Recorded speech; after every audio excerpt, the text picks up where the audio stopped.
महाराष्ट्र माझा, प्रत्येक गावातून आणि प्रत्येक जिल्ह्यातून थेट तुमच्यापर्यंत।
सावळेच्या सोमसाई मंदिरात 40व्या अखंड हरिनाम जपयज्ञ सोहळ्याला भक्तिमय उत्साह। कर्जत तालुक्यातील सावळे येथील सोमसाई मंदिरात ग्रामस्थ मंडळ सावळे यांच्या सौजन्याने एकादशी वर्धापन दिनानिमित्त 40वा अखंड हरिनाम जपयज्ञ सोहळा अत्यंत भक्तिमय आणि उत्साहपूर्ण वातावरणात साजरा करण्यात आला। या धार्मिक सोहळ्यामुळे संपूर्ण परिसर हरिनामाच्या गजराने, भक्तिरसाने, आध्यात्मिक वातावरणाने भारावून गेला। या प्रसंगी ज्ञानेश्वरी पारायण, काकड आरती, प्रवचन, हरिपाठ, कीर्तन तसेच जागरण भजन अशा विविध धार्मिक कार्यक्रमांचे आयोजन करण्यात आले। या सोहळ्यासाठी कर्जत तालुक्यातील समस्त वारकरी बांधवांनी मोठ्या संख्येने उपस्थित राहून भक्तिभावाने सहभाग नोंदवला। तसेच यावेळी अनेक मान्यवरांनी उपस्थित राहून कार्यक्रमाची शोभा वाढवली। यामध्ये राष्ट्रवादीचे नेते माननीय श्री मधुकर घारे, भानुदास धुळे, मोहन धुळे, ऋषी राणे, अक्षय तिटकरे, कुमार शेळके, संदेश चंदने, जयंतीताई कोलंबे, विलास मोडक, सोनू महाराज धुळे, नारायण धुळे, अंकुश बदे, जयवंतीताई कोलंबे, तानाजी भोरडे, वालकू बदे, अनंत भोरडे, जनार्दन कोलंबे, दीपक महाराज धुळे, मनोहर महाराज धुळे, फुलाजी पवार, महेंद्र घारे आदी मान्यवर उपस्थित होते। भक्ती, संस्कृती आणि वारकरी परंपरेचा सुंदर संगम घडवणारा हा सोहळा सावळे गावासाठी अभिमानाचा ठरला असून ग्रामस्थ मंडळाच्या या उपक्रमाचे सगळीकडे कौतुक होत आहे। महाराष्ट्र माझासाठी जगदीश दगडे, रायगड, सावळे। अखंड हरिनाम सप्ताह या दिवसाच्या कार्यासाठी उपस्थित मंचावरील सर्वच मान्यवर मंडळी, वेळ कमी झालेले नाव घेतल्या माफी मागतो। समोर बसलेले माझे सर्व वारकरी संप्रदायाची सर्व मंडळी, माझ्या बसलेल्या सर्व महिला भगिनी, मला वाटतं या हरिनाम सप्ताहाचं 40वं वर्ष चालू आहे। म्हणजे मी खरोखर या कार्यकारी मंडळाचं आणि ग्रामस्थांचं कौतुक करेन की आपण जी एकाग्रता, अखंडता जी चालू ठेवली, जो हरिनाम सप्ताह 40 वर्ष सातत्य टिकून ठेवलं, तर शेवटी एखादी गोष्ट चालू करण्यामध्ये सोपी असते, पण ती कायमी स्वरूपी चालू ठेवणं आणि ती टिकवणं खूप मोठं कठीण काम असतं। आणि अशा परिस्थितीमध्ये तुम्ही आपल्या साविले ग्रामस्थांनी तो अखंड हरिनाम सप्ताह जो चालू ठेवला, खरोखर सर्वांचा मी आभार व्यक्त करतो। आता ताई सांगितलं की महाराष्ट्र ही संतांची भूमी आहे।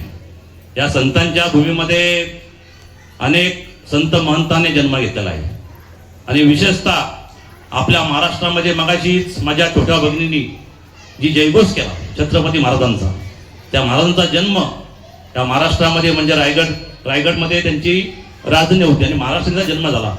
एवढं आपलं भाग्यवान आपण आहोत की छत्रपती शिवाजी महाराजांसारखे राजे आपल्या महाराष्ट्राला लाभले आणि त्यांची पूर्ण जी स्वराज्याची जी जो किल्ला होता, जी राजधानी पाहिली ती आपल्या रायगड किल्ल्यामध्ये रायगड किल्ला होता आणि त्या रायगड किल्ल्यामध्ये आपला कर्जत तालुका आहे।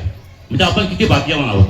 अशा या परिस्थितीमध्ये आपण या कर्जत तालुक्यामध्ये संपूर्ण मला वाटतं प्रत्येक गावामध्ये अखंड हरिनाम सप्ताह काही चालू असतात। अनेक ठिकाणी आम्हाला दीपोत्सव जाण्याचा वेळ येतो।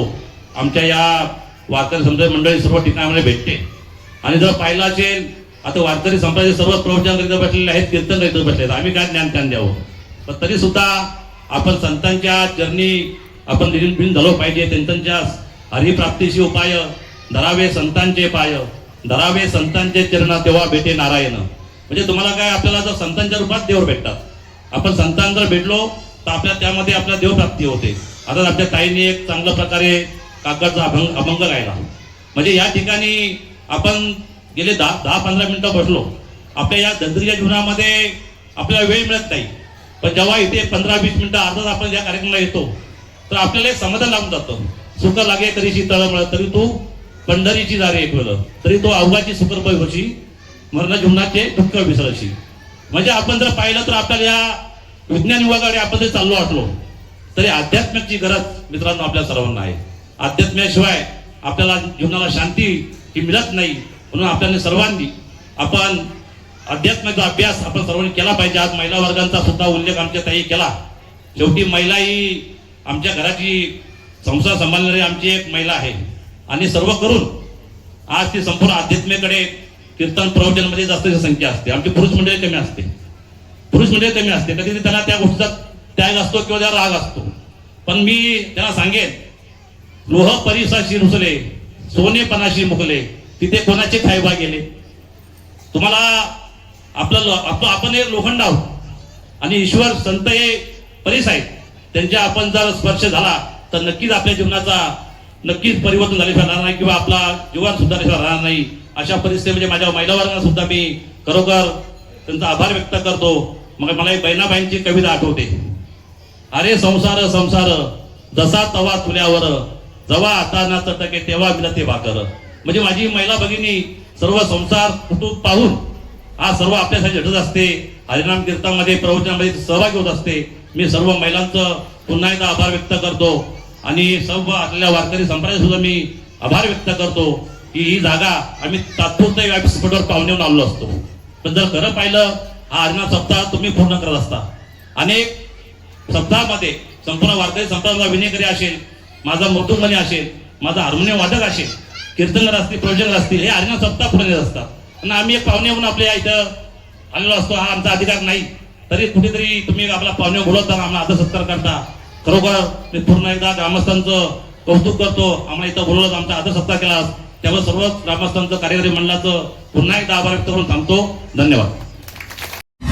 महाराष्ट्र माझाला सबस्क्राईब करा आणि बाजूचा बेल आयकॉन प्रेस करून मिळवा आपल्या परिसरातील ठळक आणि ताज्या घडामोडी।